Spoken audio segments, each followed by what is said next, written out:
Hey guys, welcome back. So in this video we are going to look into another function called as replace. So over to here I have a text called Ajay Kakad and I want to replace some data. So replace function needs the text function, the field or the data, what is to be replaced and with the what. Okay, so you want to replace, let's say, my surname with, let's say, a dot. Okay, here it is.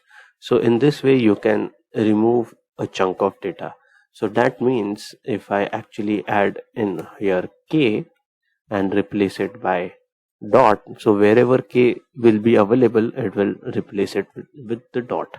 So it is not similar to purge care or keep care. It is absolutely different. The use case is absolutely different.